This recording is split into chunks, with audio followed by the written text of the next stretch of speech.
과도한 섬유질이나 또는 발효된 음식들도 타입에 맞더라도 초기에는 조금 주의해서 섭취하시도록 안내를 해서, 실제 환자 사례를 말씀드린다면 그런 형태로 이제 시기를 하면서 초기 항진 반응 때에는 섬유질이나 이런 또는 염도가 높은 음식들이나 뭐 이런 것들을 초기에는 좀 조심하셔야 되지만, 한 차례 항진 반응만 지나고 나서는 일반 식이랑 크게 차이 없게 드셔도 문제없이 소화가 돼서요.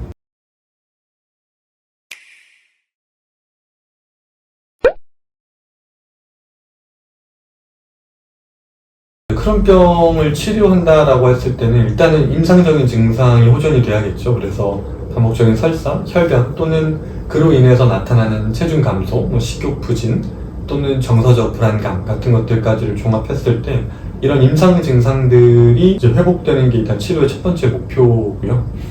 그래서 자가면역 질환이 치료되는 어떤 흐름이 있다 보니까 장 질환들도 초기에는 일시적으로 약간은 항진되는 반응들, 그래서 평소보다 설사를 더 한다거나 다만 혈변까지는 가지 않는 설사 반응이 초기에 조금 더 올라오면서 장을 청소하는 반응들이 한 차례 있고 난 뒤에 장 반응들을 많이 회복이 되는 편이고요. 그로 인해서 장이 잡히게 되면 나머지는 사실 합병증 형태죠. 부가적으로 나타난 증상들은 뒤따라서 회복되는, 체중도 보통 치료를 하는 과정에서 점점 늘어나고요. 아이들 같은 경우는 근육량이 좀 늘어난다거나 체중이 늘어난다거나 그에 따른 어떤 성장기적 지연들이 많이 회복이 뒤따라오는 거죠. 체중이 늘면서 키가 는다, 그런 반응들을 많이 보게 되고요. 증상들은 그렇죠. 그래서 치료됐다는 지표는 그런 증상들의 임상적인 증상들의 호전, 그 다음에는 체내 염증 소견들도 CRP나 ESR 또는 대장염 질환들에서는, 이런 염증성 장질환에서는 칼프로텍틴이라고 알려진 장내 염증을 반영하는 수치들이 임상적으로 완전히 정상 범위에 돌아오는 것들을 이제 보게 되고요. 치료 방법은 기본적으로 다른 자가면역 질환과 동일하면서 하나 특이한 상황은 이 장내 염증으로 인해서 일반 자가면역 질환에서는 적극적으로 추천드릴 만한 음식들 중에서도 초기에는 이 염증성 장질환에서는 초기에 주의해야 되는 음식들이 몇 가지가 좀 있기는 합니다. 대표적으로 섬유질, 과도한 섬유질이나 또는 발효된 음식들도 타입에 맞더라도 초기에는 조금 주의해서 섭취하시도록 안내를 해서, 치료 방법은 기본적으로는 다른 자가면역 질환과 동일하지만 염증성 장질환에서는 특히 더 주의해야 되는 몇 가지가 있다, 이렇게 말씀드릴 수 있을 것 같아요. 발효된 식품들은 기본적으로 흡수가 편안한 장점은 있는데 그게 가스를 발생할 확률이 아무래도 일반 음식들에 비해 좀 높다 보니까 타입에 맞더라도 장에서 염증 반응이 항진되고 있을 때는 발효 음식을 조금 불편하실 수 있어서요. 조금 조심해서 섭취하시도록. 근데 이것도 이제 정말 이건 개인적 특성에 따라 달라서 조금씩 소량씩 먹으시면서 반응을 보면서 조금씩 늘려가시는 걸 많이 권장을 드립니다. 발효 음식은 그렇고, 섬유질 같은 경우도 마찬가지로 보통 그 섬유질은 처음에 섭취할 때 뭐 데쳐서 먹으셔라 라는 이야기들도 많은데 저희는 굳이 그렇게 하지는 않고요. 왜냐면 섬유질의 가치를 생각할 때는 데쳐서 먹는 것보단 차라리 다른 걸 드시라고 하고요. 장이 좀 안정이 됐을 때는 생 섬유질의 가치가 더 높다 보니까 섬유질은 가능한 생으로 드실 수 있도록, 그래서 생을 드실 수 있는 몸 상태가 됐을 때부터 드시는 것도 권장드리기는 합니다. 근데 초기에 너무 힘들 때는 데쳐서 드시는 것도 방법이 되기는 합니다. 실제 환자 사례를 말씀드린다면 그런 형태로 이제 시기를 하면서 초기 항진 반응 때에는 섬유질이나 이런 또는 염도가 높은 음식들이나 뭐 이런 것들을 초기에는 좀 조심하셔야 되지만, 한 차례 항진 반응만 지나고 나서는 일반 식이랑 크게 차이 없게 드셔도 문제없이 소화가 돼서요. 기본적으로는 동일하고요. 다만 아까 말씀드렸던 그 장외 증상이 동반됐다면 그 동반된 증상을 조절하기 위해서 쓰는 생약제들은 조금 차이가 있기는 한데, 기본적으로는 장을 회복하는 과정은 기항성 대장염이랑 동일합니다.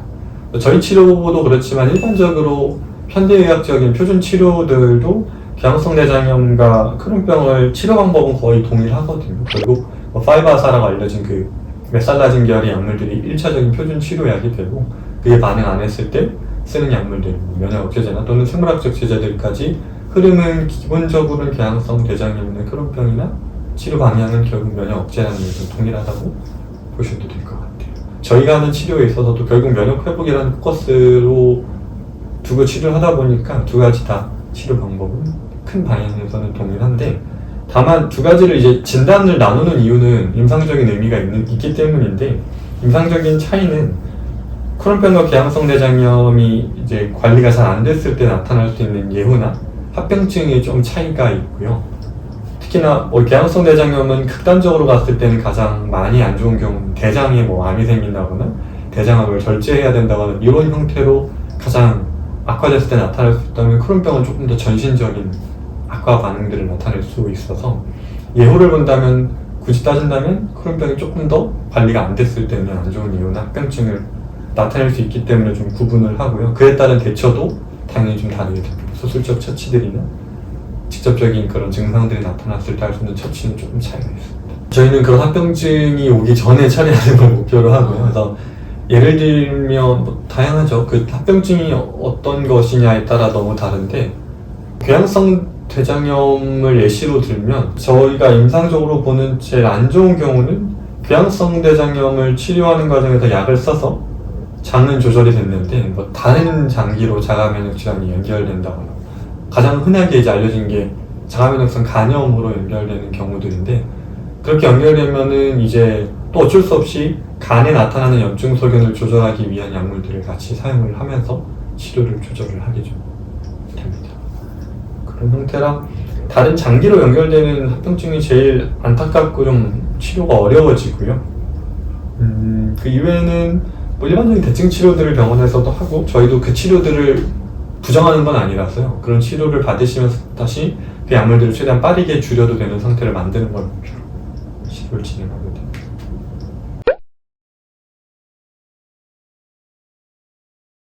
크론병이랑 궤양성 대장염은 조금 더 한 차원 더 또는 더 직접적으로 이 장에서 나타나는 염증 질환이다 보니까, 내가 먹는 음식들이 소화 흡수되는 장기가 장이잖아요. 그래서 조금 더 직접적인 동시에 더 어려운 건, 저희가 첫 추천드리는 좋은 음식들도 이 염증성 장질환에서는 소화 흡수에 어려움이 있는 경우가 있다 보니까, 어떻게 보면 저 직접적으로 음식과 만나는 장기가 장이니까 더 중요하게 보고 치료를 하고요. 어려움도 더 있는 대신에 그 한 차례 어려움만 넘어가면은 다른 자가면역 질환보다 오히려 치료 반응은 더 빠른 질환이기도 합니다. 그래서 치료에 있어서 음식이 중요한 이유는, 첫 번째는 면역계를 안정시키는 데 있어서 중요한 재료가 되고요. 직접적으로 장에서 나타나는 염증 반응들을 완화시키는 데도 직접적인 음식이 접하는 부위다 보니까 가장 중요하게 역할을 하고, 이 면역계랑 연결되는 게 아니라 물리적으로, 그러니까 장에 자극이 될 만한 음식들을 안 먹는 것들, 장에 자극이 될 만한 형태의 음식들을 피하는 것들, 이런 것들이 직접적으로 장을 안정시키는 데 도움이 되기 때문에 음식은 이런 염증성 장질환 치료에 매우 중요하다고 할 수 있습니다. 유전체 타입을 구분했을 때 유전체 타입의 매운 음식들, 그래서 구체적으로 고추나 파, 마늘, 생강, 양파가 맞는 분들은 어느 정도 장 반응만 잡히면 드시라고 하고요. 초기에만 이제 좀 타입을 크게 나눠보면 S타입, M타입을 나눠보면, M타입 분들은 기본적으로 파, 마늘, 생강, 양파, 고추 같은 것들이 맞는 타입이거든요. 그런 분들은 완전 초기를 제외하고는 오히려 적정량 드시라고 해요. 완전 초기라 하면 면역계 반응상에서 항진기가 나타나는 시기에, 그 시기에는 맞더라도 이런 자극적인 향이 나는 음식들은 장에 자극이 될 수 있어서 피하시라고 권장드리고요. 그 시기가 지나고 나서는 타입에 맞는 이런 향신료들은 오히려 장을 좀 윤택하게 움직이게 해주는 효과가 있기 때문에, 이제 마늘 같은 경우에는 염증과 관련돼서 좋은 효과들이 많이 알려져 있어서요. M타입 분들한테는 적정량 드시는 건 많이 권장을 드려요. 반대로 S타입 분들은 이거는 자극이 돼서도 있지만 유전체 타입이 안 맞기 때문에 가능한 치료가 된 후에도 이런 매운 음식들을 드시지 말라고 권장을 드리고 있어요.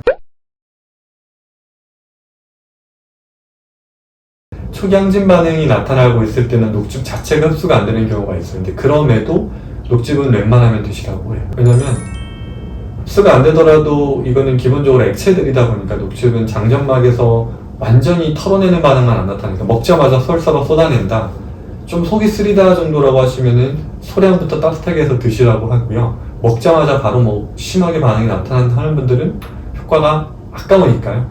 그럴 때는 조금 천천히 치료 반응을 보면서 나중에 시도를 하는 쪽으로 조절하긴 하지만, 근데 기본적으로 녹즙은 염증성 장질환 환자분들한테는 더 적극적으로 권장을 드리는 이유는, 그 장의 점막을 재생시키는 효과가 가장 뛰어난 비타민 미네랄이 녹즙에 많아요. 그래서 그 타입에 맞는 녹즙은 장점막 재생을 위해서라도 꼭 드시라고 권장을 드립니다.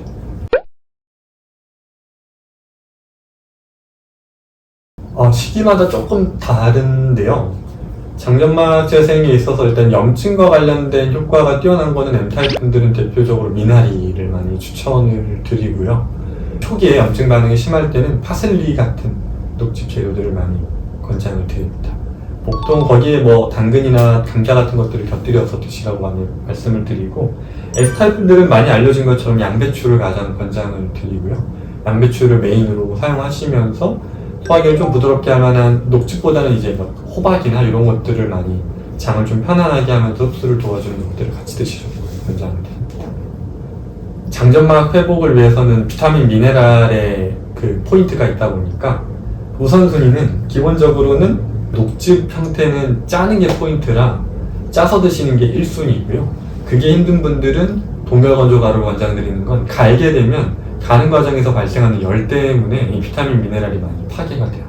그래서 가능한 한 직접 짜 드시는 게 1번, 그게 힘들어서 갈아 드시겠다 하시면 그것보단 차라리 동결건조 가루를 권장드려요. 동결건조는 말 그대로 냉동을 급속으로 시켜서 그래도 최소한의 비타민 미네랄 활성을 떨어뜨리는 방식을 찾은 건데, 그래도 당연히 생보다는 효과가 떨어질 수밖에 없죠. 그래서 1순위는 짜 드시는 거, 2순위는 동결건조, 3순위는 갈아 드시는 거, 이렇게 권장을 드려요. 저희가 녹즙을 말씀드리는 다시 포인트는 비타민 미네랄을 집중해서 먹자이고요. 생채소는 또 생채소 나름의 가치는 특히 섬유질에 많이 있거든요. 이 염증성 장질환 환자분들은 섬유질이 기본적으로 부담이 되는 경우가 많다 보니까 그런 경우에는 그냥 드시는 것보단 갈아 드시는 게 효과가 조금 더 섬유질을 좀 깨니까요. 타격이, 그러니까 부담이 덜하다. 더 추천드린다고 보기는 어렵고요. 그게 더 효과가 안전하다 볼 수 있겠죠.